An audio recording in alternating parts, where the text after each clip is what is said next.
Good evening, everyone.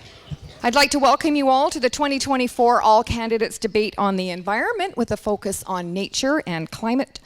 I'm Gisela Ruckert, and I'm here on behalf of one of the two sponsoring orgs tonight, which is Transition Kamloops. And I'm Sarah McNeil, and I'm with the Canadian Parks and Wilderness Society, British Columbia. So we're going to... Oh. Thank you. Oh. That was easy. We're going to tell you a little bit about our organizations before we launch into tonight's program.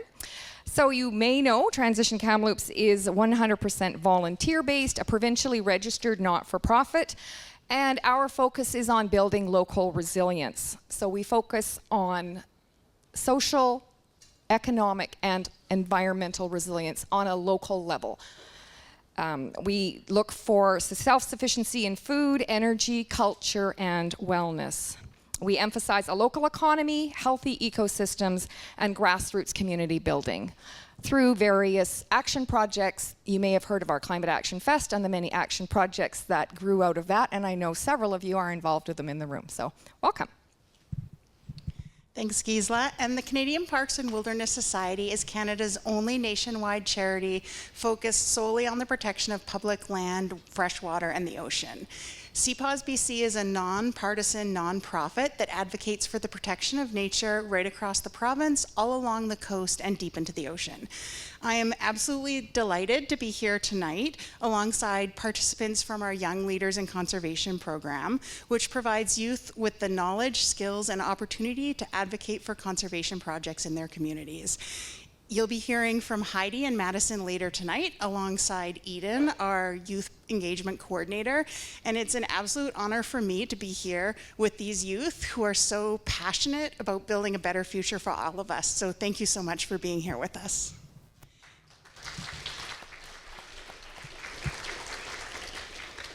As you know, this debate is focused on nature and climate, which makes it especially fitting for us now to hear from Elder Joanne Brown from the Cheslata Carrier Nation, who's going to provide a land acknowledgement and a dedication to the event before we begin. Thank you so much, Joanne.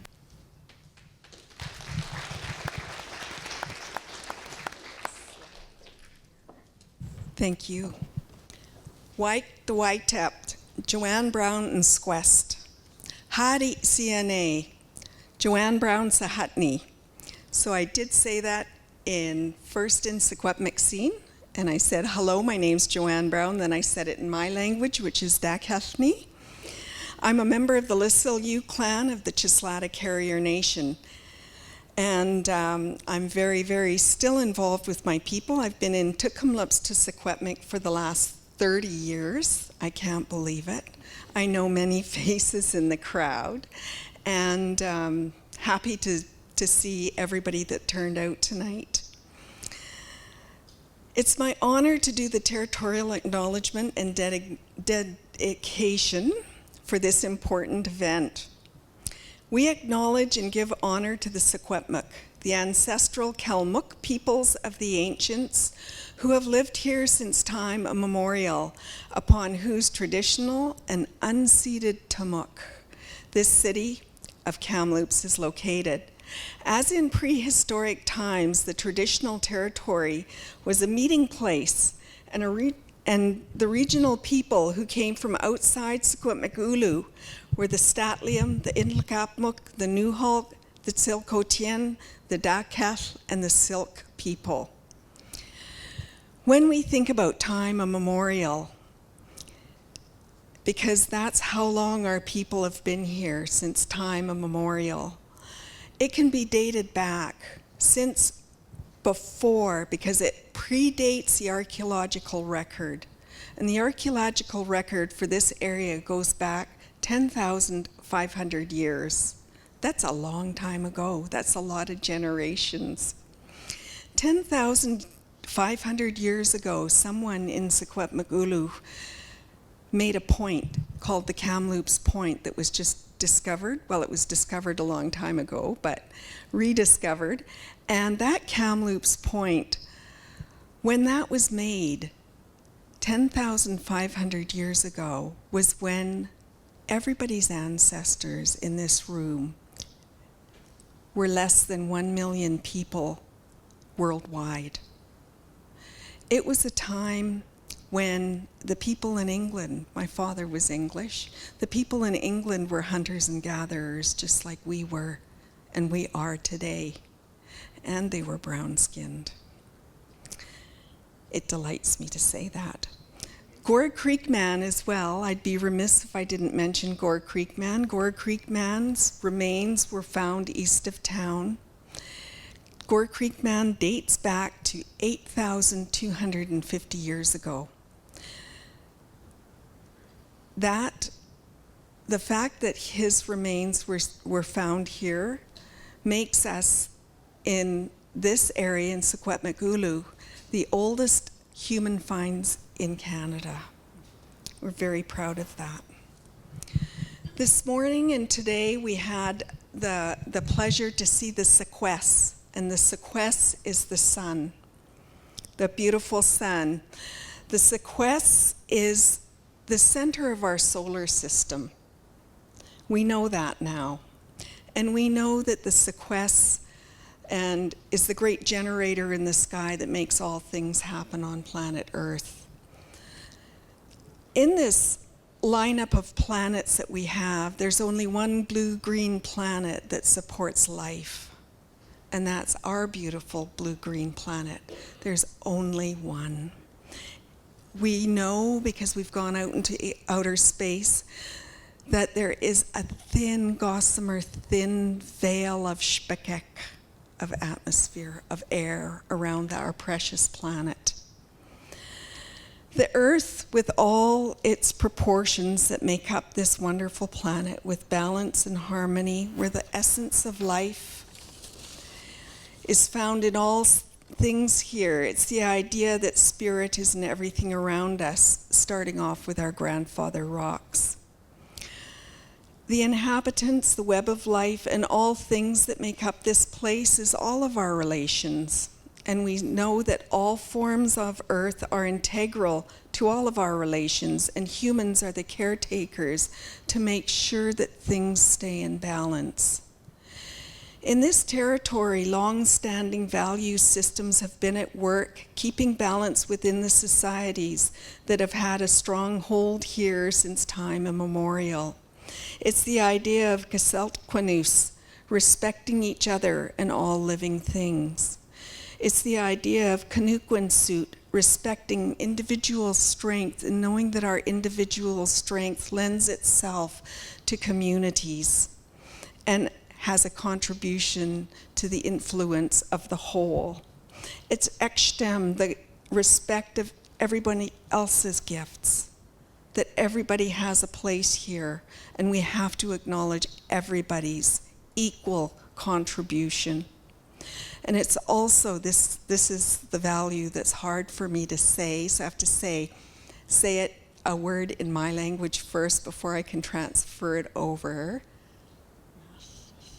Mahlauk, respecting renewal and sustainability and rest.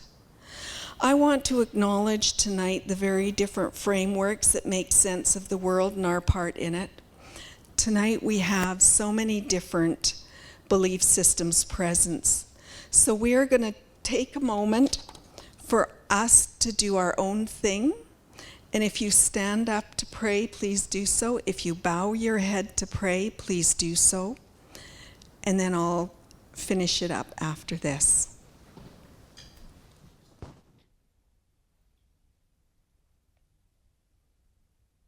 Okay, if we could come back to present. Tonight we're coming together as a diverse community with varying ideas on one of the most precious resources of all, our beautiful planet. It is one of the most important of discussions because we know individuals make up families who are part of a community who make up societies, and what we do as individuals affects the whole. Let us recognize this tonight. And with that, I say awetza. Thank you for listening.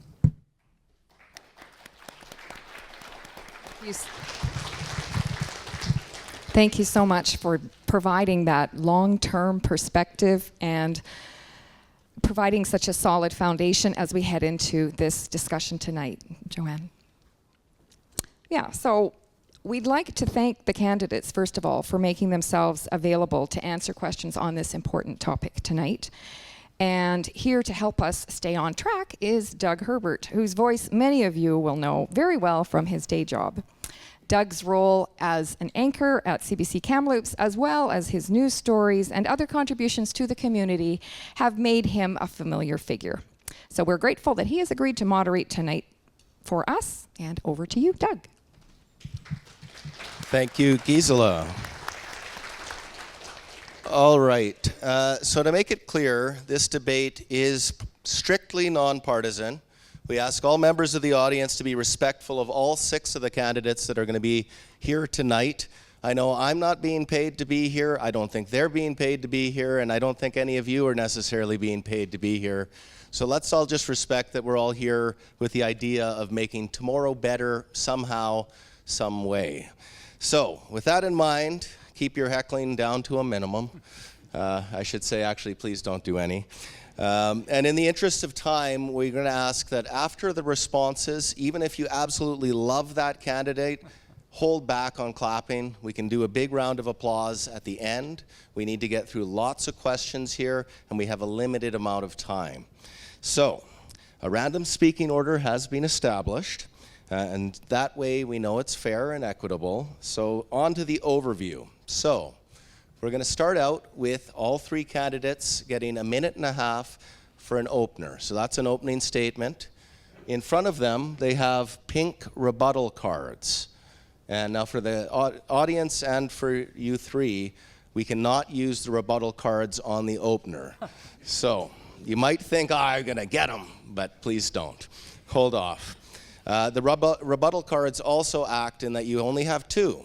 So if one of the candidates responds to a question, you don't like that response, you want to rebut, you can put it down. Then the other candidate could say, well, I'm going to rebut that rebut. You can rebut all you want until there's no more rebuttal cards. After that, you're not allowed to do any rebuttals. So how many times can I say rebuttal? All right, so we're going to start off with the intros and the overview. Then we're going to move into prepared questions from our lovely students. And those questions are going to basically be 45 seconds for our candidates to respond. There's a timer on that screen right there. And as we're getting near the end, at 10 seconds, I will try to give you a little acknowledgement. If you go over, we're going to cut your mic after a few seconds. So he's a tough guy over there. He will pull the plug on you, so don't worry about that.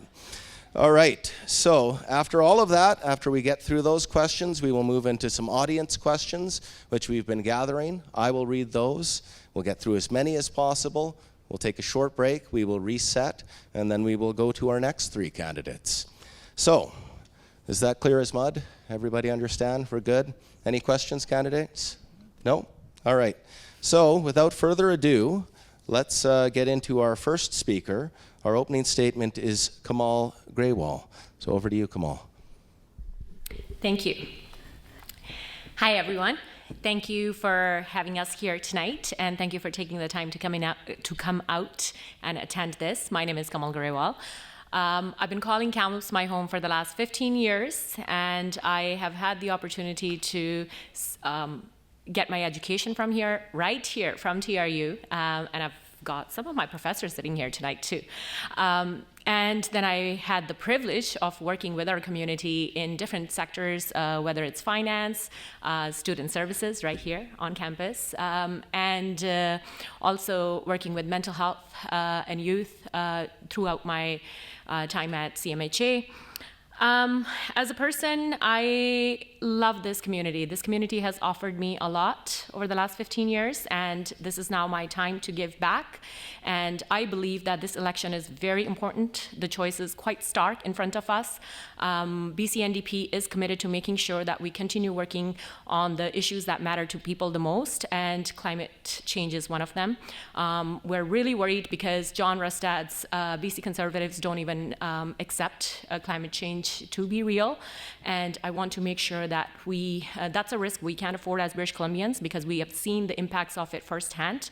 And I hope to be able to serve this community if I am to be elected as an MLA with BC NDP and committed to continue advancing all the policies that currently are. Thank you. It's your time. Thank you. Our next candidate, Peter Millibar. Thank you and good evening, everyone. It's my pleasure to be here this evening. And my name is Peter Millibar. I'm the candidate for the BC Conservatives. And I've spent the better part of my adult life, I've spent all my life essentially living and growing up in Kamloops, but a large portion of my adult life between raising our 3 kids and working in family businesses has also been spent trying to help the community in ways of advocacy through various different political elected offices. I do quite enjoy the work, and one part of the MLA work that sometimes doesn't really get enough discussion in an election is really the work you do through your constituency office with individual people on their individual issues that they have, be it trying to access health care, be it trying to get a driver's license straightened out with ICBC, critical things to that one person's life that maybe doesn't have that broad impact to a community.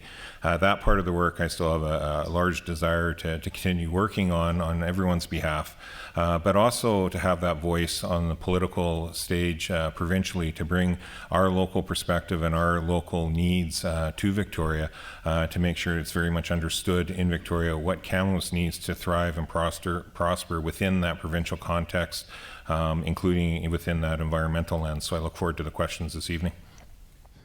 And our number 3, Randy Sunderman. Yes, and thank you for coming out tonight. Good to see so many people here tonight. Just a little bit about myself. I'm the BC Greens candidate for Kamloops Centre, and I'm an economist. For the past 30 years, I've been running my own company. I specialize in economic development, land use planning, and impact assessments. I also have a biology degree from the University of Victoria, and I'm a longtime resident of Kamloops as well. I'm a board member with the Kamloops Area Preservation Association, where we've been working on some issues around water quality at Peterson Creek. I'm also a board member with the Aberdeen Neighborhood Association, where we've been working on a pollinator garden and a community forest, where we're looking at using native trees, native flowers, and native grasses to create an educational system, working with the city of Kamloops. So we're very active in that area. I'm proud to be here tonight representing the BC Greens platform. The BC Greens work collaborative, put the platform together, so a number of the people running for MLA across the province have contributed to it. I've contributed to the forestry section and the green energy section. So very proud of what we're going to be presenting tonight around our environmental side. Thank you. Okay. Thank you, Randy. Now we are going to move over to our prepared questions.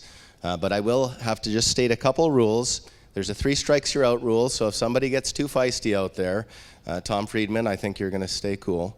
If anybody gets too feisty, I may have to ask you to leave, but I hope that doesn't happen. So let's just keep it calm. Let's let the candidates do their questions and answers. Leave it all out here. And without further ado, we will start with Eden Limas. She is the Youth Engagement Coordinator at CPAWS BC. Thank you so much.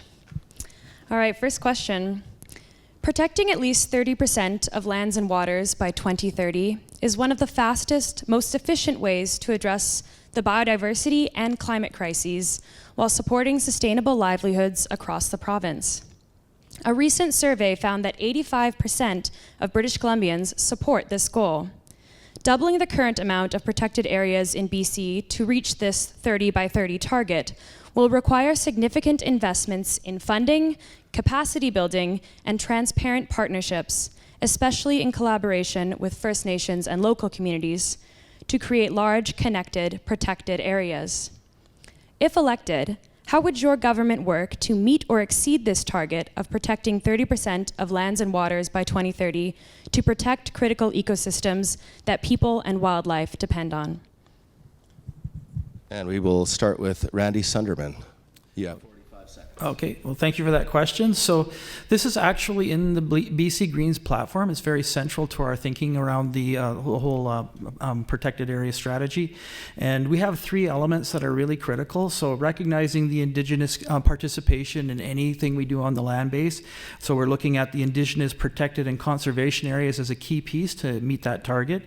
We'd also be strengthening the funding for BC parks and creating new parks, provincial parks, and expanding activities within them for camping and recreational opportunities.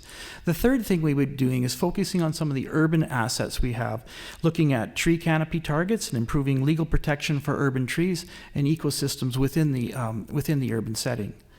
Thank you. It is time. Thank you. And up next, we have Kamal Greywall. Thank you. I think we're so fortunate to live in BC, one of the most beautiful places, even in our country, when it comes to biodiversity, ecosystems, and beautiful, pristine bodies of water. BC NDP is serious and committed to protecting the forest and meeting the 30 by 30 target. And one of the biggest notable action taken in that step was creating the tripartite agreement, one of its kind, alongside federal government, provincial government, and First Nations, and we're committed to continue advancing on that work, unlike Mr. Rustad, who thinks it's not urgent. So we will continue advancing our work on that. Yeah. All right, and we will end with Peter Millibar. Thank you. Well, if you look at the policy that's been announced by the BC Conservatives over the last couple of weeks, it all layers together to actually get to the root of this. Our conservation plan very much respects the biodiversity and tries to enhance that within British Columbia. Our commitment to ban glyphosate spraying in forestry would help to protect against the monoculture stands that we've currently been seeing happen and further strengthen that biodiversity that we need. But also within our forestry plan, you'll see that the selective logging we're talking about, the wildfire protection, the landscape management that we're talking about will actually dovetail very nicely into the 30 by 30 commitment in terms of protecting lands, protecting watershed, and making sure that that biodiversity is maintained while still respecting Indigenous rights. Okay, thank you, Peter. All right, our next question. BC could fail to meet its climate targets if it continues to expand fossil fuel projects. What have you done as either an incumbent MLA or a community leader to support the winding down of fossil fuel production and use and accelerate the transition to a renewable energy future? We will start with Peter Millibar. Thank you. Well, it's no secret that the BC Conservatives, we've supported LNG and the oil and gas industry. In fact, 80% of the GDP growth in BC over the last 5 years was a direct result of Trans Mountain Pipeline, LNG, and the Site C Dam. Without those 3 projects, BC would have been in a massive recession. We take the view that our LNG, if it's produced clean as possible, would actually help on the global scale in terms of that transition away from coal-fired energy plants around the world, which ultimately will see a great impact on the global emission profile. While we still work, as we just saw today or yesterday with our energy plans announced, trying to innovate and bring in the green energy projects that we need in BC at the same time. Thank you, Peter. Now, Randy Sunderman. Yeah, so for me personally, some of the things I've done over the years is I've presented to the federal panel on the environmental assessment process back in 2016, where I advocated for more public engagement in the design and scoping of valued components, which is really key when any major project's assessed. I've also participated with the City of Kamloops in the Climate Action Plan development, and I supported Michelle Hadley when she was making efforts to have plastic bags banned in the City of Kamloops before the province stepped in. I wrote a discussion paper for the BC Greens on how municipalities can capitalize on the Green District energy opportunity, and I've advocated for the Campus of Care in Kamloops, which is an aging place concept, which would be centered around a Green District energy project as well. And Kamal Greywall. Thank you. At BC NDP, we're committed to making sure we take climate seriously, and we are also committed to making sure we invest in renewable energy sources to offset these carbon emissions. And for first time, in the first 15 years ever, BC Hydro put out its first competitive call for renewable energy, and we received 3 times more application than expected because Alberta Conservatives have shut the door on renewables. So We are committed to making sure we continue to take steps and take climate action seriously and continue to work towards creating an economy that incentivizes and supports renewable energy and moves our province forward in a sustainable way. Thank you. Our next question goes to Madison Turbasket. Unsustainable forestry practices are driving wildlife populations to the brink of extinction and contribute to economic and job uncertainties. Experts have recommended a paradigm shift that would include a biodiversity law to prioritize ecosystem health across all industries. Work has been underway to make this a reality, including months of consultation with industry and community stakeholders and First Nations across BC. If elected, how would you and your government manage natural resources to prioritize biodiversity and ensure local communities thrive for generations to come? And Kamal, we will start with you. Sure, thank you. Again, I want to start with the fact that we have one of the best biodiversities in the country, and I'm so proud to call BC my home. I think it's important to conserve our forests, and again, this government is committed and is serious. This is why we established $300 million conservation fund, First Nations-led conservation funds in partnership with BC Parks Foundation, and it has already done some really good work, and we want to continue. We've also worked, and I'm proud to say we actually worked with Greens to develop this plan, so we're committed to advancing that in our, if elected again, and we want to make sure that, again, conservatives don't think it's serious, but they think we're conserving too much, but we want to continue advancing and take further steps to conserve more. Thank you. Peter Millibar. Thank you. Well, again, we released our forestry plans just the other day. We released our conservation plans and thoughts around that about a week ago as well. And so there's a lot of detail out there, but at its core, as I said at the beginning, it really centers around truly valuing the biodiversity we have. All too often in BC, we talk about the value of wildlife, but we don't really value it in terms of how we value other things. And so it's really getting back to managing that landscape management within the forest industry to maximize what we can do with fiber supply to keep mills healthy and other subset of the manufacturing that comes with that, but at the same time making sure that we are actually advancing areas around that biodiversity with the replantings and forest practices that are modernized. And last but not least, Randy Sunderman. So the BC Greens will establish a chief ecologist to work alongside the chief forester to ensure multiple values are incorporated into the timber supply decision-making process. I would advocate for redistribution of the forest tenures from major licensees and provide new opportunities for local communities and First Nations to participate in community forests. This has a track record of creating value and jobs in small communities, and it also has a track record of good land management.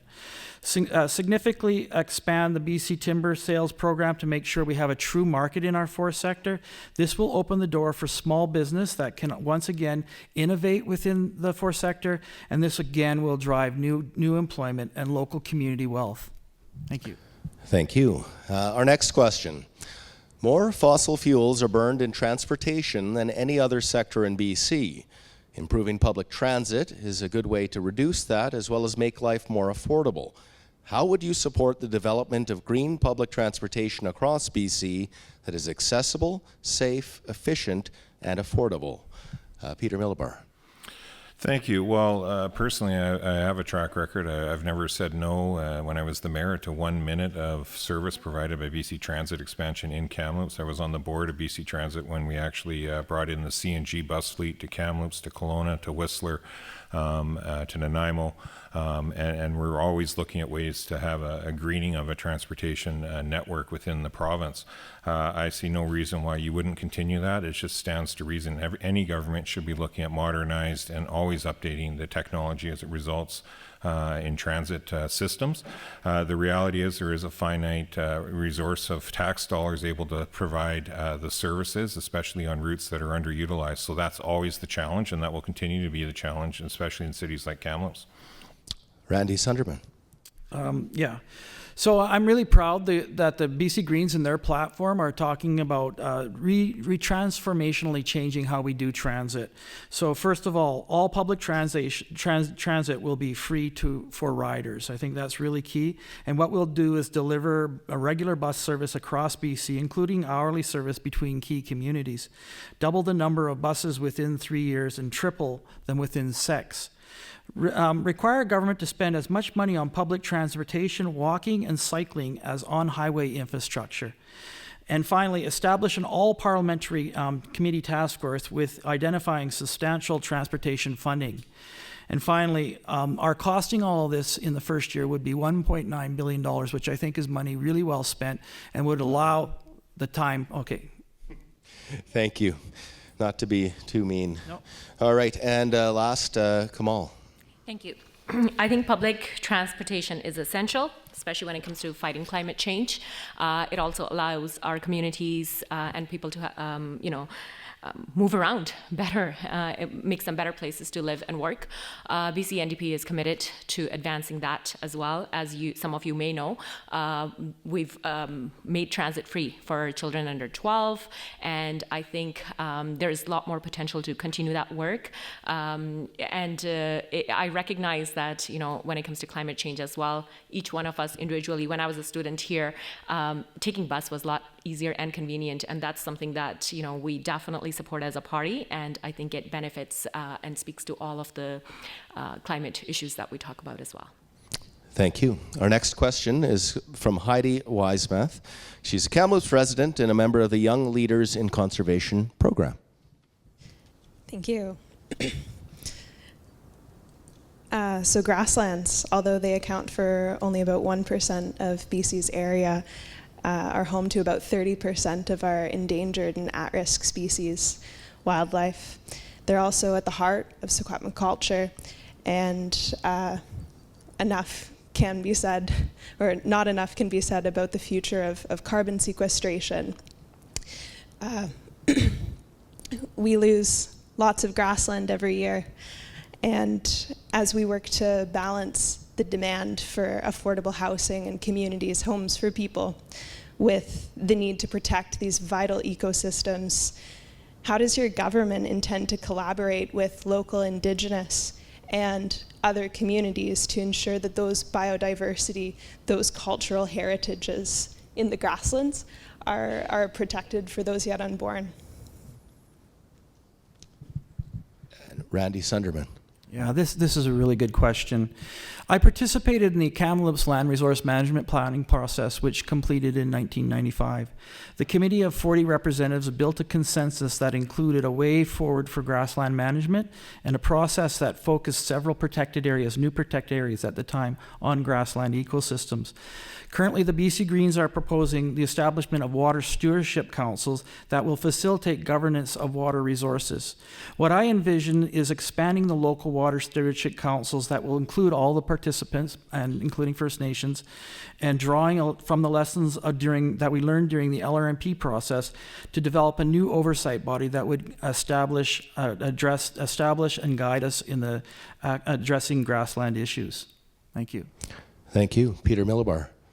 Thank you. Well, you raise a good issue in terms of how finite our grasslands actually are and the ever increasing encroachment on them. And certainly in the interior, in particular in and around Kamloops, that pressure is magnified because of the rareness of our grasslands that we have in this area compared to other areas of the province. That's why the research that does happen with TRU, with industry in and around the Kamloops area is so critical to see continue to happen. We do need to safeguard those protected areas and take a serious look at how we can better enhance the grasslands that maybe have been damaged, either by recreation or by industry, to make sure we're doing everything we can to try to keep those grasslands as pristine as possible. And Kamal Greywall. Thank you. I think it's absolutely critical to protect our environment, but also build affordable homes, but do it in a way that is respectful to the land and to the First Nations because this is their land. So I think some of the things that BC NDP is committed to doing is we do have the boldest housing plan in the country, and Global Mail has agreed to that. But we also want to make sure that we are working with First Nations while those decisions are being made. We made BC the first province in Canada to adopt UNDRIP as a legislation, and the lens on all of the decisions that are made, whether it's about housing or transportation or where we're going to build, all of those have to go through that. And I'm proud to say that this is what we're committed to continue advancing. Thank you, Kamal. Oh, you're going to rebut our first rebuttal of the night. So my rebuttal is to Peter. So since 1985, the BC Liberals systematically dismantled the resourcing that went into the land resource management planning process. They've also not really come up with a statement of how they would deal or actually manage the grasslands in the province.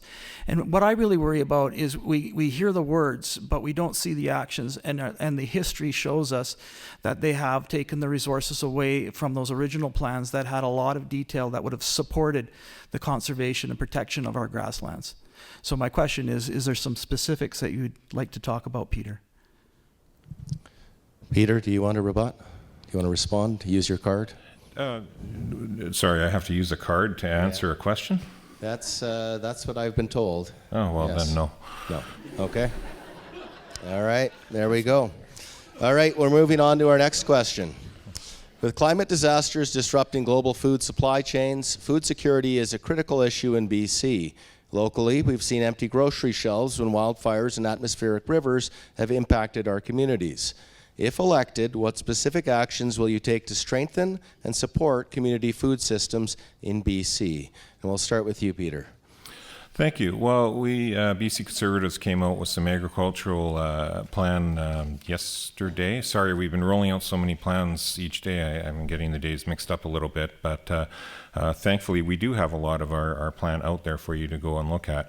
On terms of the agricultural side of it, it really boils down to a few very basic areas. We need to better equip farmers for crops that are more resilient, more water resilient, use less water, really invest in that research to continue to help them invest in the technologies they need to do that as well as continue to expand and support the Buy BC program to really build that food sustainability we desperately need within BC. Randy Sunderman.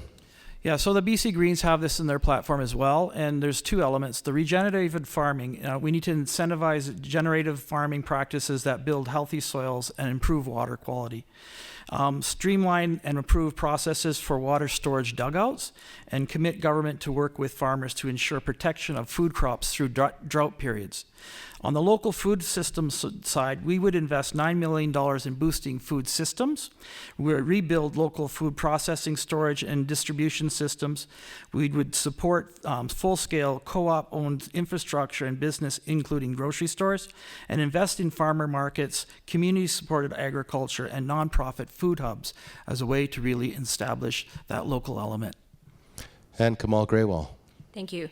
I think the pandemic really showed us how important it is for us to protect our local food, our food supply chain, and also keeping that in mind, so NDP government created an advisory council on regenerative agriculture to understand what we need to do better and where we can advance and do better to make sure that we're not just protecting our farms, but the farmers as well, because they're crucial to produce food for us and buy locally and bringing the locally produced food to the market so people can consume that. And I think it's important to also keep in mind that preventing and protecting our environment and climate is a big part of it, because wildfires are having direct impact on our farmers. Thank you. Our next question from Madison Turbasket. She's a member of the Young Leaders in Conservation program. If elected, how would your government integrate Indigenous knowledge and practices into wildfire management? And we'll start with you, Kamal Graywall. Awesome, thank you. I think BC, I don't need to tell you, we've all experienced it firsthand right here in our backyards. So wildfires are a serious threat to not just people, our communities, but also to our food production, to pretty much everything that we make life to be. So it's important to work with First Nations, and our government has taken action. There was a task force that was established simply to understand how we can improve the prevention piece, working directly and alongside First Nations. There was also an First Nations Emergency Services Society. There was work done with them as well, out of which, as some of you may know, we've created a training institute right here at TRU, a research and training which we'll look further into. Randy Sunderman. Yeah, so I see two elements where we can work directly with Indigenous communities on wildfire. One is to expand the use of prescription and cultural burning while supporting Indigenous fire stewardship practices. The second is establishing a new collaborative and cooperative approach to wildfire management that includes all levels of government, Indigenous, local, and regional and federal. And I think this is critical in order to break down some of the barriers we've seen in our wildfire situation in the past, and it will be important going forward. Thank you. And Peter Millibar. Thank you. Well, the prevention side is absolutely critical to work with First Nations around that piece, but there's also a post-fire for those times that the preventative work did not work as expected, or a fire manages to get away. And what we need to do is be working with Indigenous communities ahead of time to have that broader understanding of how they would like to see the recovery take place in general areas of the province within their territories, and what values they would like to see that back for habitat, for various animals and things of that nature, so that the planting, the replantings of grasslands, of trees, stands can happen quickly and can happen in a way that doesn't allow invasive weeds to take over, but actually have that work done on the front end, on the preventative side as well, or the regrowth side. Thank you. Now, if elected, what would you do to improve cycling and active transportation infrastructure within our city, particularly on the 3 provincially controlled bridges and the provincially controlled highway and freeway overpasses in the Kamloops riding? Kamal Greywall. Thank you.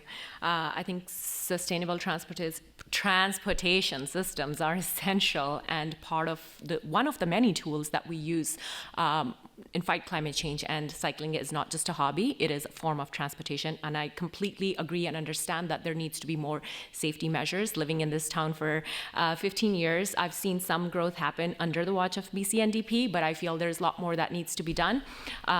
Cyclist safety is important. I know recently our government did pass a law that you have to stay certain meters away from a cyclist by law, but I believe there's more that needs to be done, and I will absolutely advocate for that, because that's something I like to do myself as well.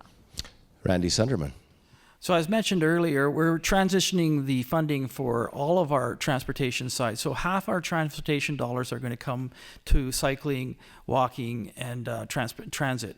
And I think this is transformational in the sense that it'll allow us to take on all these projects with our partner communities, in a sense that they'll have the resources to tackle the priority projects they have in the city. So this will create opportunities for us to address cycling over bridges and pathways and along highways. In addition, the BC Greens are working on an enhanced cycling tourism program by improving infrastructure and collaboration with local partners to promote cycling and infrastructure development. So this will allow us to look at some of those longer corridors in other communities, between communities. Thank you. And Peter Millibar.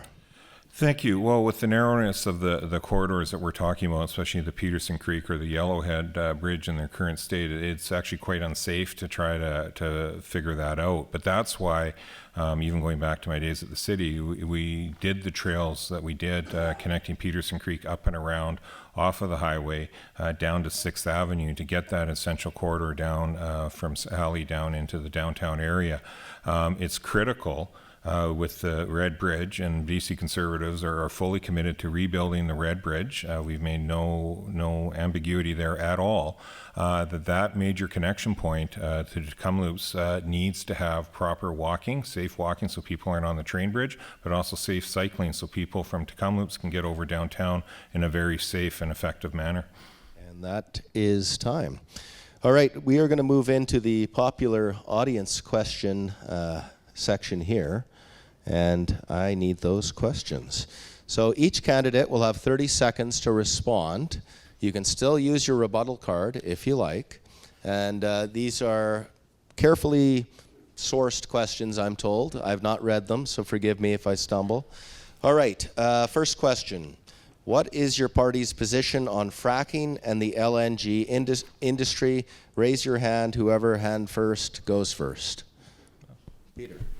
Well, I don't think it's any secret to anyone in this room. Obviously, BC Conservatives support the LNG and oil and gas industry. We believe the fracking can be done in a responsible way, in a world-leading way that would still enable our natural gas to hit the market in the most environmentally sensitive way, so that we can help on that global emission profile to be reduced overall, because emissions impact us whether they are generated within BC or outside of our borders as well. Kamal or Randy? I'll go next. Okay. So the BC Greens are very concerned with fracking in the province. The fracking is one of the largest consumers of fresh water in our province. They get it at a very subsidized rate. We're not in favor of that to continue. We're looking immediately for rates to rise on that, but we're also looking for fracking to be phased out in the province. And Kamal, do you? I think it's important that British Columbia can have a thriving and growing economy, but we also have to protect our environment, and we understand and take that seriously.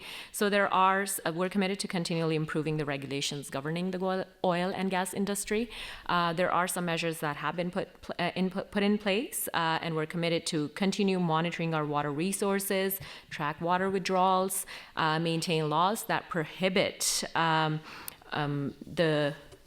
the release of fluids into hydraulic with the fracking. Okay, and we have a rebuttal. Peter. Thank you. Well, I'm just curious, and I know although some may not appreciate the candor of my answer, it's where we stand as a party.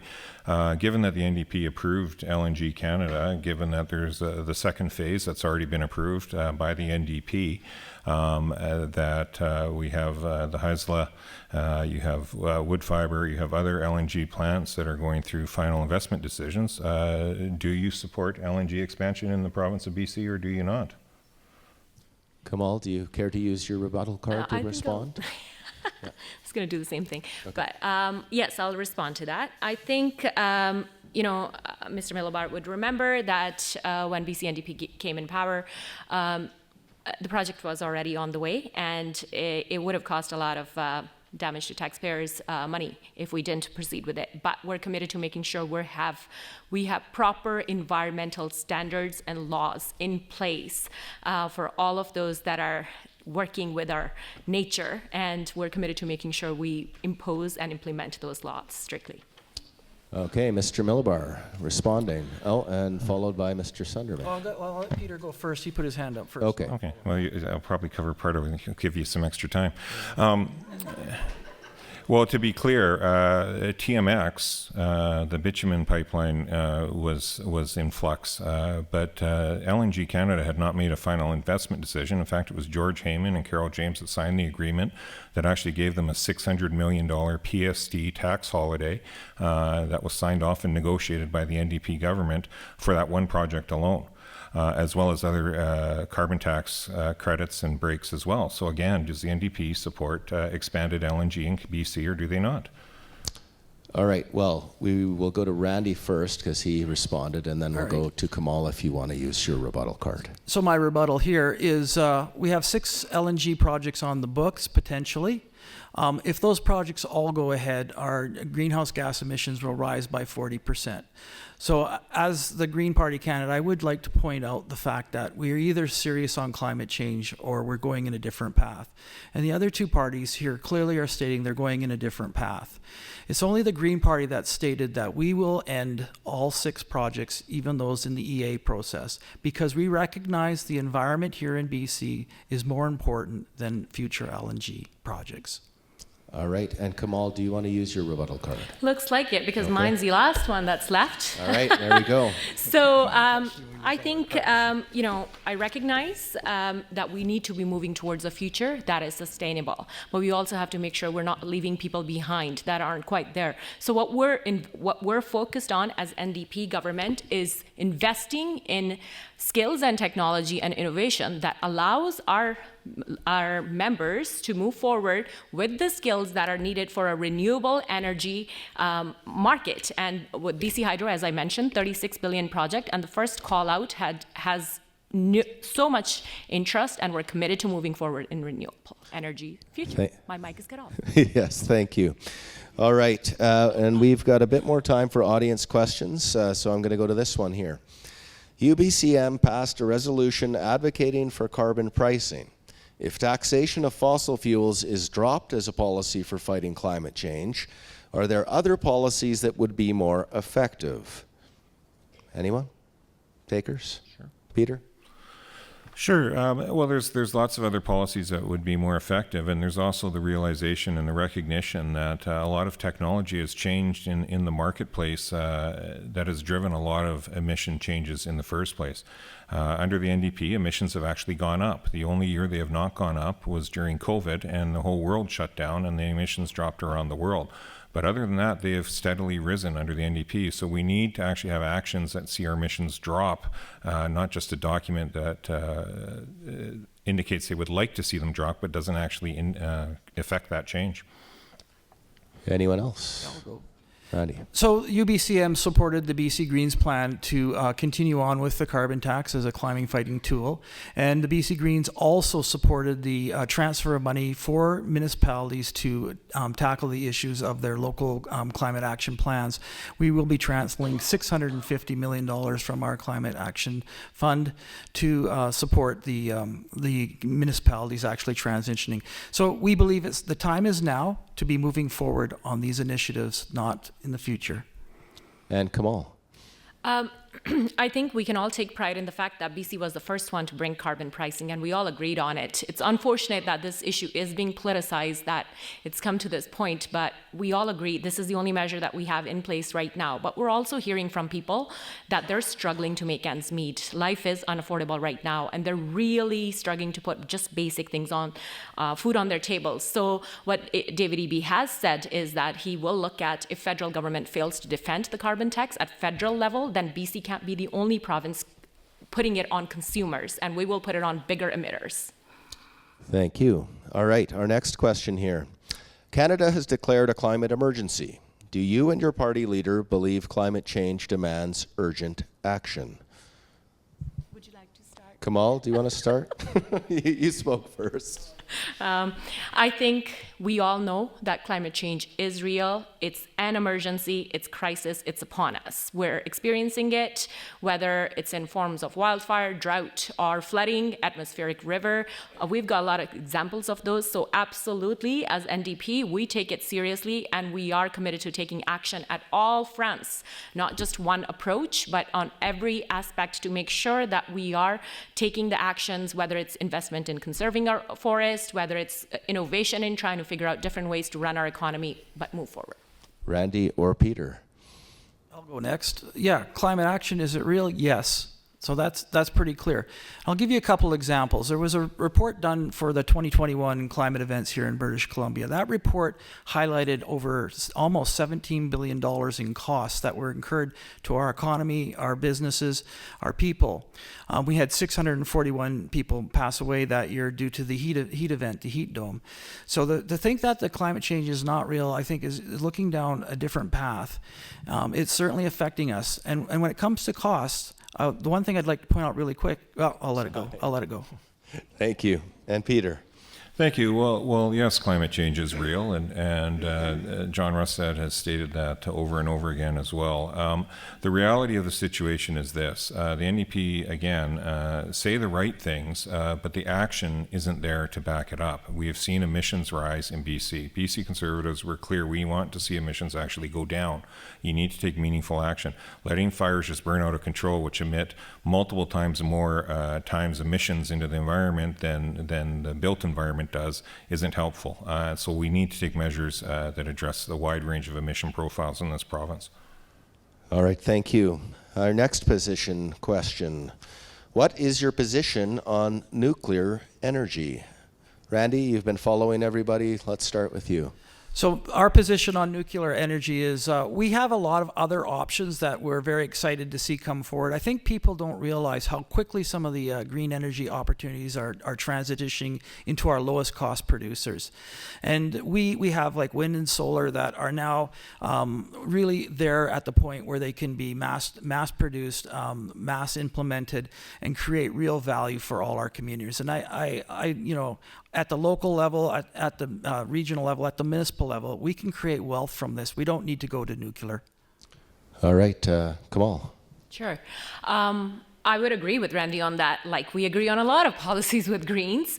I think we all know BC is located on a plate, which could bring earthquake to us, and I don't think nuclear energy is the right way to go. We have other options available, and we are committed to making sure we're working on wind and solar and trying to use up all the opportunities that are there to advance in those renewable energies first.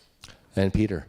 Thank you. Well, BC is a big province, and not all of it is seismically unstable. And so I think a first step would be to make sure you don't put a nuclear plant anywhere near a seismic fault line. Secondly, is making sure you actually have the conversation. And BC Conservatives are committed to having the conversation. It doesn't mean anything would actually happen with nuclear, but if we don't have a real and meaningful engagement and conversation around our energy needs and how, with modern technologies, even in the nuclear field, the possibilities that may be out there, how can you say you're seriously looking at all options for our energy needs moving forward? Thank you. How would your party address the impact of climate change on tourism, especially given our status as the tournament capital? Anyone? Kamal? Sure, I can start. A couple years ago, my cousin was visiting from Portland, and we had bad wildfires at that time, and she had to leave the same day. She drove back to Portland. So it is impacting our tourism. It's real, especially here in Kamloops. We're seeing it. So this is why I think, continuing sticking with Clean BC plan that we have. I know Mr. Millibar is saying we are not reducing emissions. That's misleading. We are making progress, and I think climate change is real. There's no denying that. But continue advancing on all of those areas to make sure we're working with the First Nations and finding solutions to prevention. Randy? Yeah, I'll go next. So this is a good example of the costs our businesses are now facing from the climate crisis. And, so we've had 4 consecutive years of wildfire situations. And in the Okanagan, the tourism industry has lost by half their bookings in the summer season because of this. And it's becoming quite critical with regards to what their operating season looks like. It's changed literally overnight. Well, I think moving forward, there's a couple of things we can do as a government to help support that. One is expanding out the programming to bring out the season to a longer point. And that is time, unfortunately. And Peter. Thank you. Well, to be clear, the emissions are going up, and that's not my data or the BC Conservative data. That is the data that is tracked by the federal government and released. And so the NDP can take issue, I guess, with the federal government around that. The reality is, yes, it's impacting tourism here. It's impacting tourism around North America. Again, we're not a siloed airshed of environment, and so we need to be taking our steps we can, and we need to look at ways to minimize the impacts and actually meaningfully reduce our emissions and not just talk about them. 2024 was the hottest summer on record, and climate change will continue to affect forests. What changes do you recommend to forest policy? Peter. Thank you. Well, we have a wide range. A lot of it comes down to the landscape management within the forest industry, some selective logging, thinning, making sure you have as healthy of a forest as possible, working with Indigenous communities to bring their cultural lens into it, to use it for employment opportunities, to maximize the fiber that is there at highest and best use. That will go a long way to helping fire-smart communities, but also build a lot of resiliency within community as well. Kamal? Sure. Sorry, could you repeat the question again? Yes. What changes do you recommend to forest policy, given how hot our summers have been? We got to protect our trees. We got to protect our forests. They are part of the life we enjoy here in BC. And I think working with First Nations, we have made progress on that, deferring logging on a lot of old growth and also recruiting newer forest to be part of old growth, and working with Indigenous communities to find solutions, community practices that work in their areas, and listening to and conserving the lands that need to be conserved, and also finding innovative ways to use our trees and forestry with value add. Thank you. And Randy? Yeah, I think this goes back to our very first question. We were talking about the 30% by land mass protection for water and land. It's absolutely critical that we give our forests and our water the best opportunity to survive the crisis we're now entering. And I think what we can do there is make sure that protection comes in place as quickly as possible. The other element is how we support water stewardship in this province. I think it's absolutely critical. The third point is the BC Greens would appoint ecologists to work with the chief forester so that we start to look at some of these biodiversity values when we do forestry. All right. This next question, I'm not sure what the answer is, so I'm going to ask you, and hopefully you do better than me. Would you support a youth climate corps? Corp?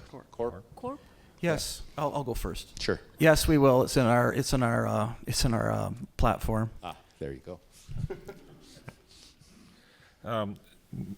Yeah, I don't see any harm. Absolutely, you would always want to hear from as many voices as possible and get the perspectives. And obviously, youth have a lot at stake in terms of how this province evolves and grows moving forward. When you think that right now, 50% of 18 to 34-year-olds are looking to move out of BC, not listening to them and not engaging would be a critical error for any government. And Kamal? Absolutely. I think, it warms my heart to see our young people are worried about our future. Well, it doesn't warm my heart to see that, but the fact that they want to be part of the solution, and absolutely we will support that. And I think our values align on that. We're committed to working together and hearing all voices, all diverse voices and perspectives to make sure that everyone is brought into the conversation when the decisions are made. So absolutely. Thank you, and I'm glad they're answering the questions and not me. All right, BC committed to reducing carbon pollution 40% by 2030 and getting to zero by 2050. Would your government keep us on this path? Anyone? Randy? Oh, I'll go first. Yeah. So the BC Greens action plan for climate, it would move us to those goals by 2030 and 2050. So we have with our lens on the land base, our lens on the climate action around the carbon tax. These are critical pieces to bringing those GHGs down. And we are completely focused. We have a number of steps in our platform that would achieve that, from transit to climate, to carbon tax, to other elements on the land base that would see that all happen. Okay, Kamal? Sure.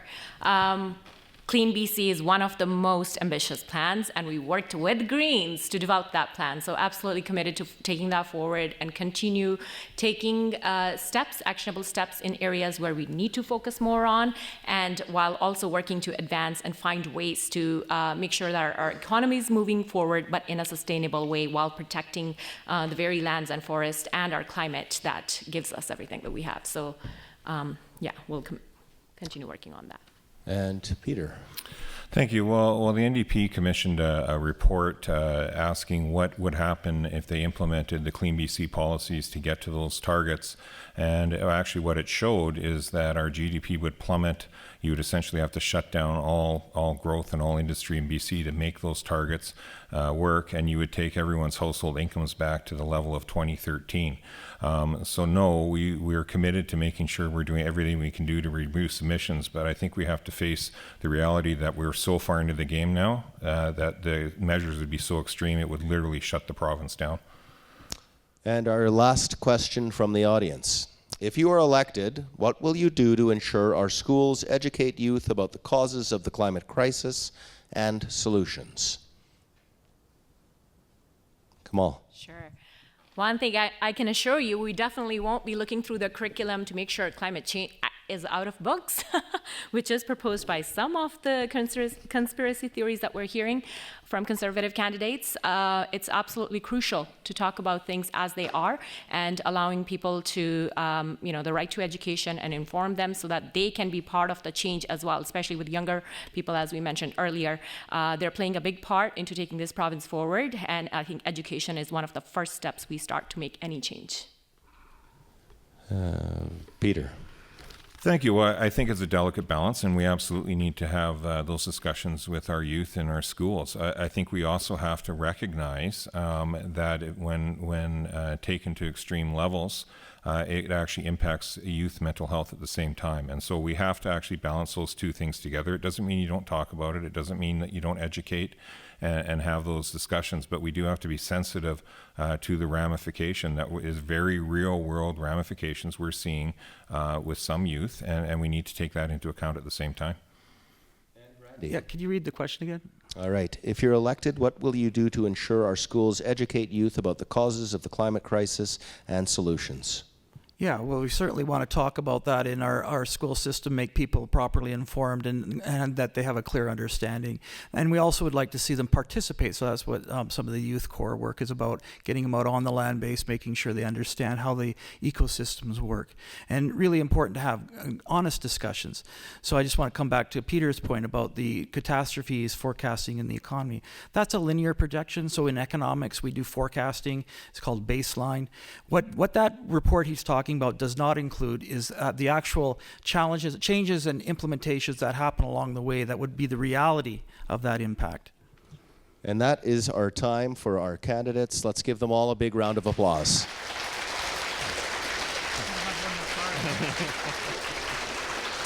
All right. So at this point, I will invite you all to take a short break. You can head out to the ante room. If you have any questions for these fine candidates that you didn't get answered, feel free to answer them or ask them, and come back in about 15 minutes for our next half.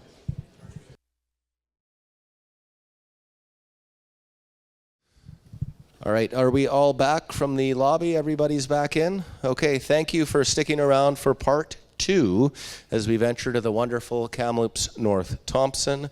We have Tristan Cavers with the BC Greens, and we have Maddie Genn with the BC NDP. Ward Stamer had said he was going to come with the BC Conservatives, but as of now, I do not see Ward, so we will move forward without Ward. Again, I will go over the rules just to remind everyone. In front of our lovely candidates, we have rebuttal cards. There are 2 of them. And I'm going to change the rules slightly because we are short on candidates. We have a little bit more time. So if you use your rebuttal card, oh, well, we can do that too. All right. I like that. All right. So we've gone to 3 rebuttal cards. So if you use your rebuttal card and you want to respond, you use the other rebuttal card to respond. And we're going to start with opening statements. They have 1.5 minutes, 1.5 minutes each. And at the 10 seconds, start wrapping it up. And if you go over, I will shush you. And we will cut your mic. It will be very dramatic. All right, so to start off with our opening statement, and this is random, we will start with Tristan Cavers. I'd just like to thank everyone. I'd like to thank Transition Kamloops and CPAWS for putting this on. I'd like to thank Maddie for coming. I've grown up in the North Thompson, or the North and South Thompson for the last 43 years. Leaving it in a better condition for my daughter is my goal in running.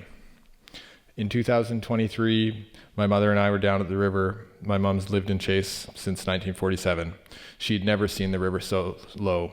Later that summer, I had to take a break from farming to drive a fire engine on the Adams Lake fire days before it blew up, burnt over Squilax and the North Thompson. The Green Party has the commitment to face these multiple and concurrent crises, measuring success and shortcomings through 4 broad indicators: people, nature, infrastructure, and society, as opposed to GDP. This will change our decision-making from short-term quarterly thinking to long-term generational thinking. I look forward to the forum and hearing from the other candidates. Thank you, Tristan. Maddie Genn. My name is Maddie Genn, and I'm really proud to be here as a candidate for the BC NDP in Kamloops North Thompson. Thank you so much to everybody for having me and Tristan here today. Since I moved to Kamloops, I have experienced firsthand the devastating impact climate change has had on this city that I love so much. In less than a decade, I have felt the fear of encroaching wildfires every summer. We need effective climate action that lowers emissions, protects families in our community and across the province, and most importantly, prevents further damage to this beautiful area. Kamloops North Thompson is my home, and I see that our community needs more, which is exactly why I'm here today. You deserve a representative that will take the climate crisis just as seriously as we take healthcare, housing, and community safety. It is essential that we continue the good work that has been started under the BC NDP government. A John Rustad government risks all the progress that we've made. The stakes are too high to risk a leader that claims it is not our responsibility to fight climate change and threatens to leave us with increasing emissions and dirtier air, all while undoing the other progress that we've made that improves our communities. I am not here today only as a candidate. I am here as your voice, someone who will take action to fight for policies that improve everyone's lives and make sure that no one is left behind. Thank you, Maddie. Now we will move on to our prepared questions, where each candidate will have 45 seconds to respond. You can also use your rebuttal card if you feel like it. And we will start with a question from Eden Limas. She's the Youth Engagement Coordinator at CPAWS BC. And for interest of lighting, we would ask you to actually sit over here for this time. Thank you. Protecting at least 30% of lands and waters by 2030 is one of the fastest, most efficient ways to address the biodiversity and climate crises while supporting sustainable livelihoods across the province. A recent survey found that 85% of British Columbians support this goal. Doubling the current amount of protected areas in BC to reach this 30 by 30 target will require significant investments in funding, capacity building, and transparent partnerships, especially in collaboration with First Nations and local communities, to create large, connected, protected areas. If elected, how would your government work to meet or exceed this target of protecting 30% of lands and waters by 2030 to protect critical ecosystems that people and wildlife depend on? And we'll go with Maddie Genn first for the response. Thank you. We are all so lucky to live in one of the most biodiverse provinces in the country. Protecting nature is the single strongest step that we can take in our fight against its biodiversity loss, which is why the NDP, the BC NDP, is committed to conserving 30% of BC by 2030. David Eby and the BC NDP are already taking action on this by investing millions in protecting our waterways and marine conservation and creating brand new land conservations in collaboration with our First Nations communities. Now is not the time to elect a government that believes weird conspiracies and promises to strip away all the progress that we've made. Thank you, Maddie. On to question 2. BC will fail. Oh, sorry, no, you're wrong. I got too excited. Tristan, sorry. Tristan Cavers. I wrote it down and everything. 30 by 30 is in the Green Party platform. The Green Party has a $50 million plan for a youth corps to restore and protect natural systems, to strengthen and fund BC parks and build more, similar to Randy, to work with Indigenous communities to establish Indigenous protected and conserved areas. Okay, thank you. Now we will move on to question 2, which I was so eager for. BC will fail to meet its climate targets as long as it continues to expand fossil fuel projects. What have you done as a community leader to support the winding down of fossil fuel production and use and accelerate the transition to a renewable energy future? We will start with Maddie Genn. We can all agree that climate change is a crisis and that we are all experiencing firsthand the effects of it already. A John Rustad government that flip-flops on the existence of climate change altogether is just a risk that we can't afford. Our Clean BC plan is one of the most ambitious climate plans on the continent, and it's working to reduce emissions already. And I'm very proud to say that the BC NDP worked very closely with the Green Party to develop that climate plan. We now legally require the government accountability on emission reduction targets, and we've brought an emissions cap for oil and gas. We are building a clean economy that works for people and respects First Nations and protects the climate. Tristan Cavers. In 2019, we were able to take advantage of the Scrap It program. We got rid of our farm truck and we've got a Hyundai Kona electric. We've put a hitch on that car and it has brought us to every farmer's market. It brings me to Armstrong regularly to get 1,000 kilos of feed, and I come home with kilometers to spare. We have the capacity in this province to do better. We've got Edison Motors just in Merritt. Chase Barber is building hybrid logging trucks and is soon going to be able to retrofit pickup trucks, gas and diesel pickup trucks, into gas electric. Thank you. Question number 3 comes from Heidi Wismith. Heidi, if you'd come on over and if you would stand in the lovely lighting corridor. This one, yes. Thank you. Thank you. So unsustainable forestry practices are driving wildlife populations to the brink of extinction and contribute to economic and job uncertainties.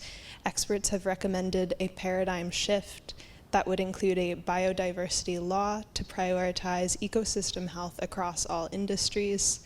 Work has been underway to make this a reality, including months of consultation with industry and community stakeholders and First Nations across BC. Sorry, not my question. I'm running out of breath towards the end before I get to the question. If elected, how would you and your government manage natural resources to prioritize biodiversity and ensure local communities thrive for generations to come? Tristan, would you mind beginning? BC is rich in resources. Our goal should not be to not exploit and ship raw materials. The province should be adding as much value as possible. This will slow the extractive process and ensure projects are well planned from beginning to end. Taxpayers should not need to bear the cost of cleanups of projects that are profitable. There should be no more orphan wells, no more Mount Pollys. And Maddie again. Maddie. One of the many things that makes this province so beautiful is our natural biodiversity, and it is our responsibility to do everything that we can to protect it.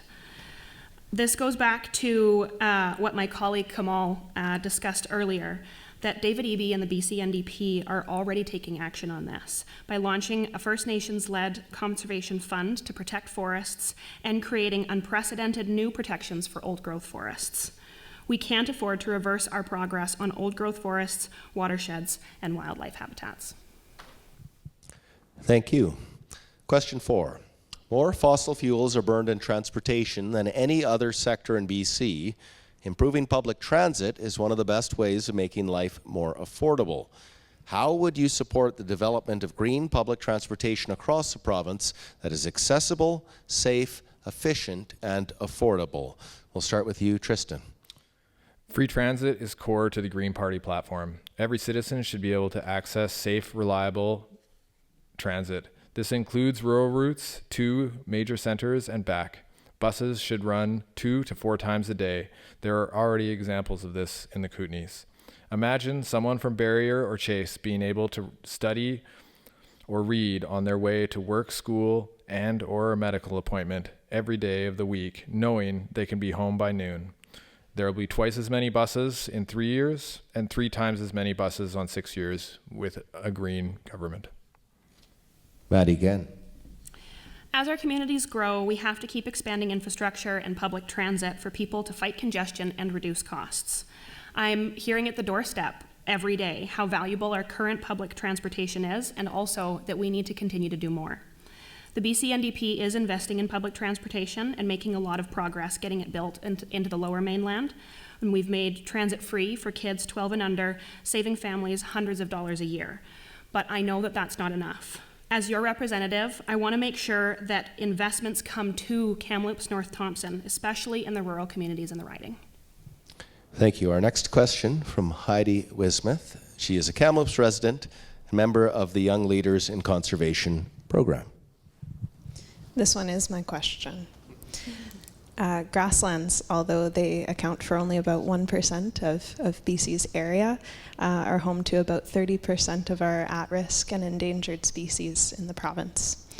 they're also, grasslands are the heart of Secwepemc culture, and they carry deep significance not only for generations past and us now, but our future when we think towards carbon security and carbon sequestration.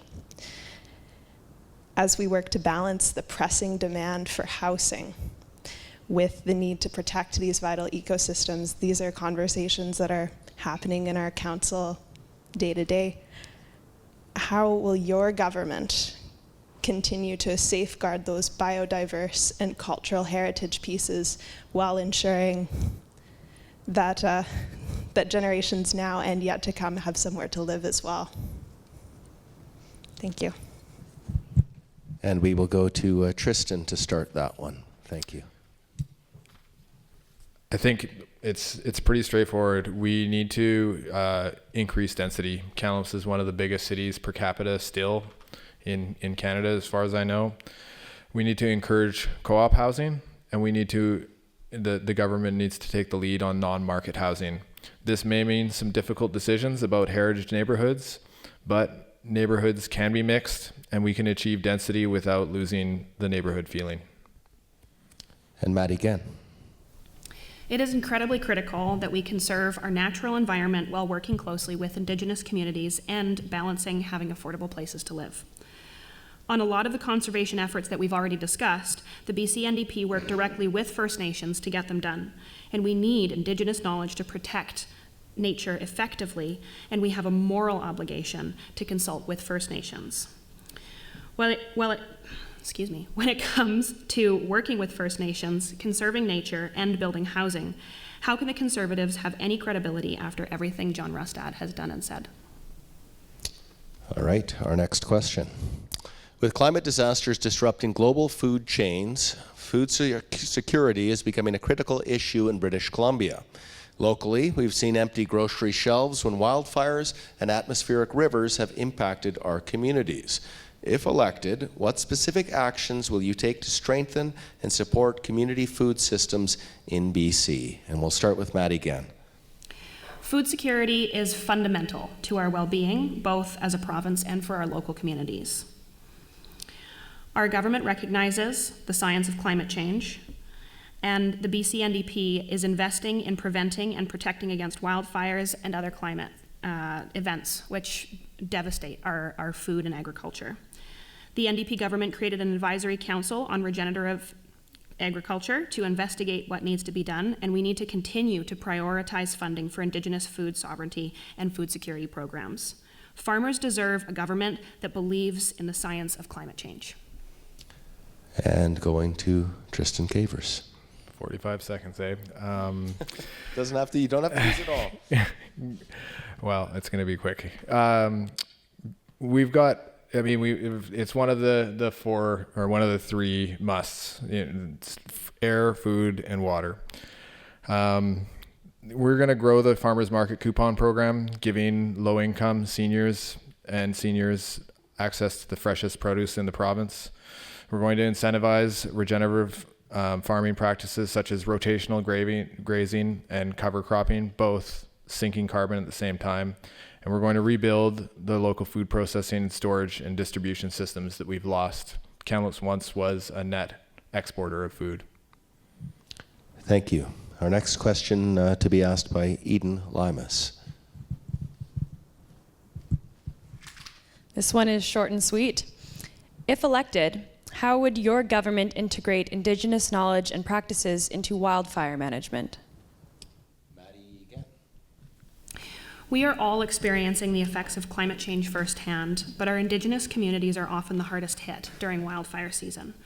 David Eby and the BC NDP are working alongside First Nations to help mitigate wildfires, and we want to improve knowledge sharing with First Nations. So we're making sure that the provincial government has a network with First Nations and Indigenous organizations, and we will provide grants to local fire stewardship programs based on input from First Nations communities. Tristan Cavers. As a member of the Adams Lake Band Fire Department, this is something I get to do or practice. We live in a fire-adapted ecosystem. It helps to keep the grasslands grasslands, and it removes ladder fuels from the timber. Fire wasn't fought prior to colonization We need to follow the 10,000 years of cultural burning that has been interrupted for the last 150. Let's have some smoky springs so we can enjoy our summers. Thank you. Now, if elected, what would you do to improve cycling and active transportation infrastructure within our city, particularly on the 3 provincially controlled bridges and the provincially controlled highway and freeway overpasses in the Kamloops ridings? Maddie Gann.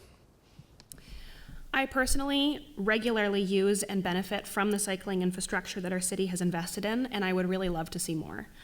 At this time, I don't know exactly what needs to be done by the provincial government to improve cycling infrastructure, but I do know that things have improved since the BC NDP has been in government, and that there's so much more that needs to be done, especially when it comes to keeping cyclists safe.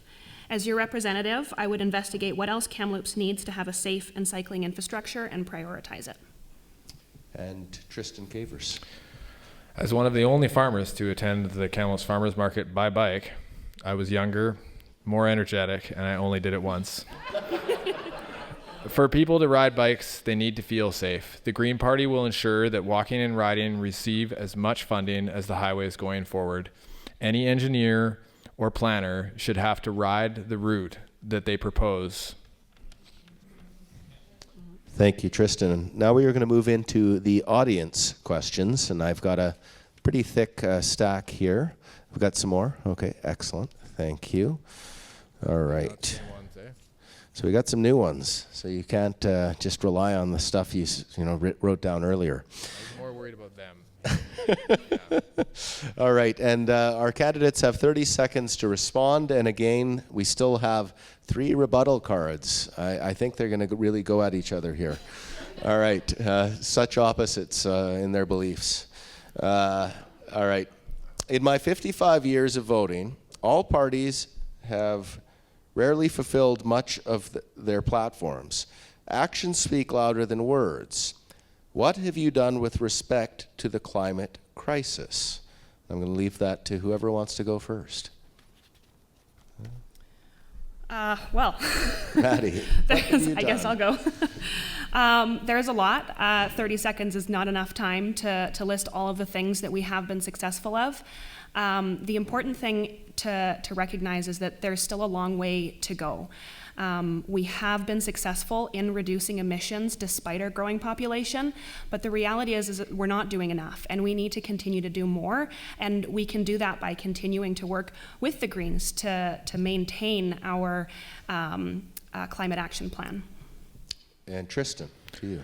Well, I think I listed off earlier having basically our primary vehicle being an electric vehicle in terms of performing all of our farm tasks, which is a business. In addition to that, I mean, we take steps. We don't take a third cut of hay on our hay field. Our neighbor brings his cows, and we graze that in the fall. So right away, you've skipped, a tractor taking manure back out, and you avoided bringing the feed to the cattle. The cows are at the feed. Thank you. With the Supreme Court now mandating reform to the claims-taking process, how would your government move forward with modernizing the Mineral Tenure Act in the interest of all British Columbians and consistent with its legal duties to Indigenous nations? Tristan? Well, I mean, we've at this point we've acknowledged that most of British Columbia is unceded, untreated land. So it has to essentially start first with Indigenous peoples and with bands, and this brings itself other complexities. We've seen up in Wet'suwet'en, we have ENAC. Chief and council system, in addition to hereditary systems of governance that we have to come to terms with. And Maddie? I unfortunately don't know all of the specifics of the act specifically, but what I can say is that we have made significant progress in reconciliation in general, and we are continuing to prioritize working with First Nations communities and making sure that they have a say in everything that we do, to the best of our ability, to make sure that they have the power to consent to the policies and legislation that we put forward. You may have answered this already, but I'm going to ask you again. How would you work with your party to ensure that DRIPA is upheld within this riding? The BC NDP is committed to ensuring that DRIPA remains as it is, and if anything, improvements are made on reconciliation and the relationship with First Nations communities. Tristan. The Green Party has committed to changing how we measure success in this province. We will no longer just be using GDP as a success. And in doing so, I mean, this is essentially Indigenous. This is Indigenous. Sorry, the words are escaping me, but I mean, measuring things purely on GDP is just a very European mindset, and we need to move away from that. Thank you. Quebec, Ontario, Nova Scotia, and Manitoba have banned cosmetic pesticide use for all residents and local governments. Would you support the same ban in BC? Yes or no? 100%. Is that 100% yes or 100%? 100% yes. I have organic status, so it's, yeah, we're audited every year. Maddie. I think organics are really important. We are continuously learning of the effects, of the negative effects of pesticides, and I don't see any reason why I wouldn't, and why the BC NDP wouldn't continue to push for more organics. Okay. Overall, it costs over $1 billion to reclaim an abandoned mine, which means each taxpayer would have to pay over $100. What are some potential approaches to protect taxpayers from these kinds of liabilities? These businesses should be bonded. They should have to pay the money up front, and it should be held in trust by the government. Again, like Mount Poly, like some of the orphan wells we're starting to see, if these are profitable endeavors, then there should be money put away up front and saved for the rainy day when that resource extraction ends. Maddie. Yeah, I honestly, I completely agree with Tristan. Yeah. Thank you. All right, next question. Does your party believe that governments should fund universities to develop innovative solutions to climate and environmental challenges? Maddie? I mean, the quick answer is yes. I think we always need to be looking at innovative and creative strategies to continue to reduce our impact on the environment. Tristan. I think, yeah, any sort of funding that isn't coming from benefit agreements to universities is good funding. I think tuition should not be putting students in a situation where they have to choose between, the corporate sector or, putting more energy towards solving problems rather than creating. All right.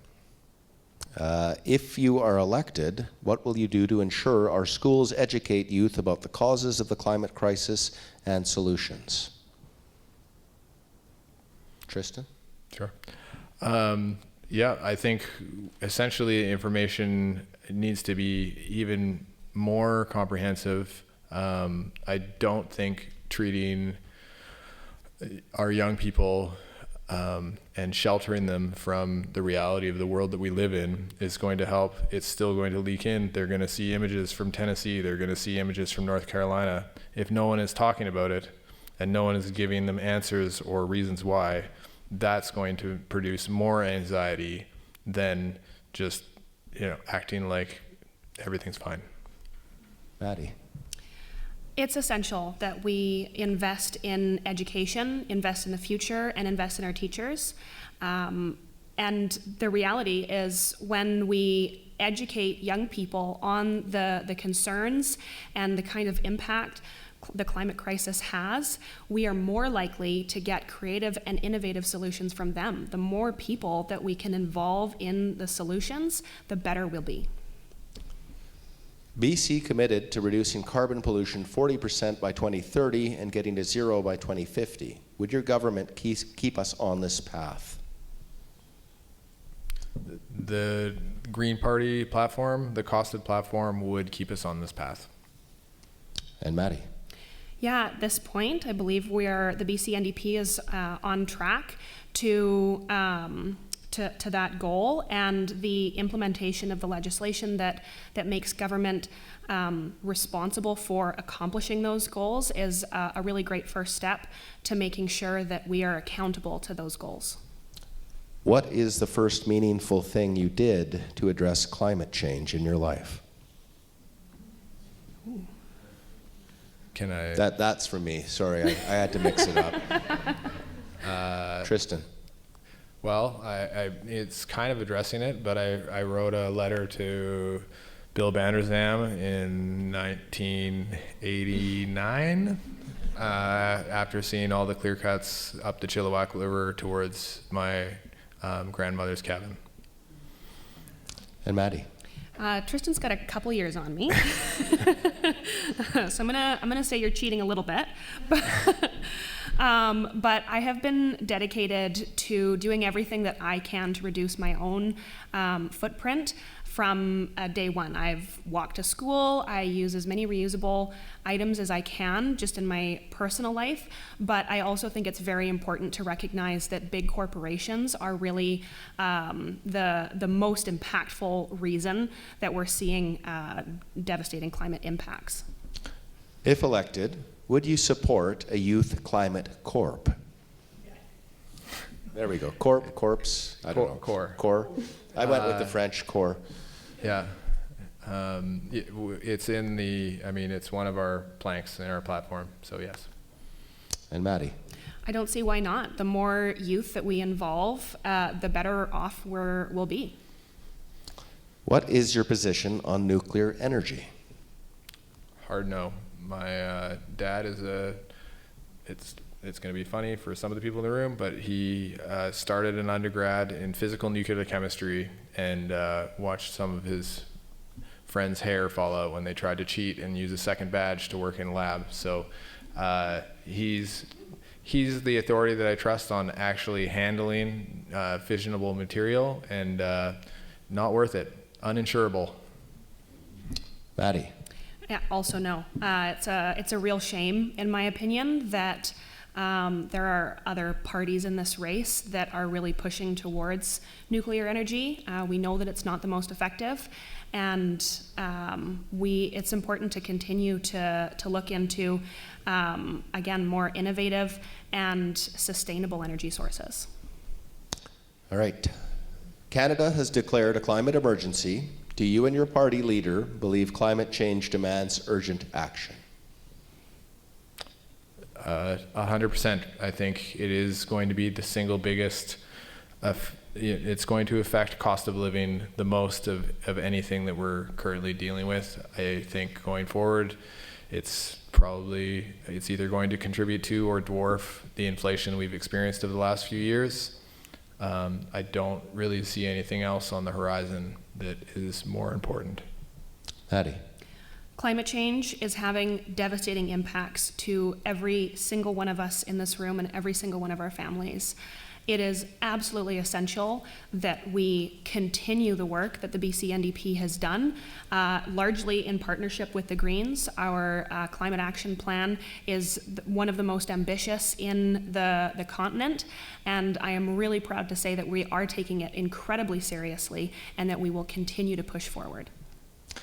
UBCM passed a resolution advocating for carbon pricing if taxation of fossil fuels is dropped as a policy for fighting climate change. Are there other policies that would be more effective? I think the system that, strangely enough, the Gordon Campbell BC Liberals brought in was quite effective. There's been other systems proposed, cap and trade, but that potentially allows companies to just get away with everything they're doing if they can find some forestry company, to foist it on. So I think we just need to have a level carbon pricing and most citizens get that back in rebates. Maddie. I'm actually really grateful for the opportunity to correct a mistake that I previously made at another debate, and I want to really press that I am very proud of the action that the BC NDP has taken in our climate action. I do think that we should always be exploring new and innovative ways to address the climate crisis, and there is no wrong answer as long as it promises to reduce emissions and improve our climate. 2024 was the hottest summer on record, and climate change will continue to affect forests. What changes do you recommend to forest policy? Well, I think we named it earlier. We need to be moving back towards prescribed burns and cultural burning in the spring. We can at least mitigate that, and we can let people know when they're happening. Those who are afflicted with breathing difficulties, but we have to bring fire back to the landscape. It is part of our ecosystem, and it's not going to be healthy without it. Maddie. I think it's really important to balance sustainable forestry as well as continue to invest in jobs across the province, while also really pressing the importance of working with First Nations communities. They are the experts as far as wildfires, conservation efforts, and it's really important to make sure that their voices are loud and clear at the table when we're making these policy decisions. All right, fast and furious here. Here's another one. How would your party address the impact of climate change on tourism, especially given our status as the tournament capital? And Maddie, we will start with you. We've all seen how devastating our wildfires can be during our summers. It's no longer enjoyable to be a resident here during the summer, let alone a tourist. And so it's going to be really important that we continue to improve our climate action plan and continue to really press our wildfire efforts in both prevention and wildfire fighting, and also work on addressing new and innovative ways on improving tourism. Tristan. Well, I think it's a lot of the previous answers that I've given essentially grouped together. I don't think there's any way in the very near future for us to mitigate these problems. They are the reality we live in. I mean, I don't want to say build bigger, more gigantic indoor spaces, but I mean, I think a lot of people and groups that are traveling here, I mean, we are sometimes going to have to look at interior activities and or nice big 3M masks. All right, and our last question from the audience. What is your party's position on fracking and the LNG industry? Sure. The BC NDP is really focused on prioritizing balancing a thriving economy while also protecting its environment. We're dedicated to continuously improving our water monitoring and other my goodness, I can't speak today, regulations that govern oil and gas. Tristan. Well, I think the biggest thing with LNG is it needs to be able to stand on its own 2 feet. And right now, it's being subsidized to the hilt. So it needs to pay an appropriate price for the water that it's using that's essentially making unusable once it's pumped below ground. And it needs to, we've got an additional subsidy of the policing costs of putting through the Coastal GasLink. I mean, we're on the hook for literally like $36 million for policing costs. All right, folks. With that in mind, we're going to wrap up tonight. So I'd like everybody to give our round of applause to Maddie Genn and Tristan Cavers.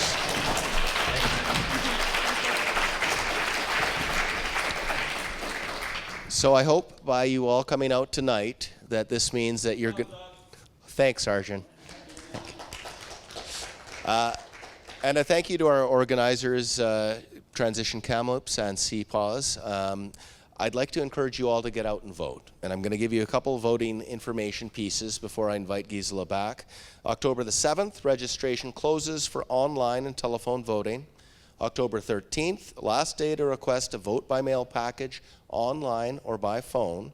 October 10th to 13th and 15th to 16th, there will be advanced polls, 8 a.m. to 8 p.m., locations as indicated on your voter information card. You can also find out more information at Elections BC. And voting day, of course, October 19th, 8 to 8, locations as indicated on your voter information card. Get out to vote, and I will hand it back to the lovely Gisela. Thank you, everyone. Can I add one thing? Yes. For the voting, you can vote because the voter list is entirely online, that you can, whether you're in Central or in Kamloops North Thompson, you can stop at a polling station within the city that has connectivity, and they can print you a ballot and you can vote there. So it's good advice. Very much a much more open system this time around. We like it. Thank you, Tristan. Okay, well, I'd like everyone to give Doug another round of applause. He did a fabulous job. Thank you so much, Doug. We really appreciate your help tonight. I will also thank both candidates who came. It was really great to hear from both of you. It's unfortunate that the other candidate confirmed and chose not to come. We don't know why, but maybe that. Well, at any rate, I want to thank our co-hosts for tonight, the Canadian Parks and Wilderness Society and the youth that asked the questions with us tonight. They've been wonderful to partner with, and it's been great to get to know you. So thank you all for coming. I know it's been a long evening. I encourage you to contact the candidates individually if you still have outstanding questions. We did our best to roll the questions together if there were some, too many to ask tonight, but you still have time to get any questions that didn't get answered directly by the candidates. So thanks once again, and we look forward to voting day and seeing what comes after that. Thank you.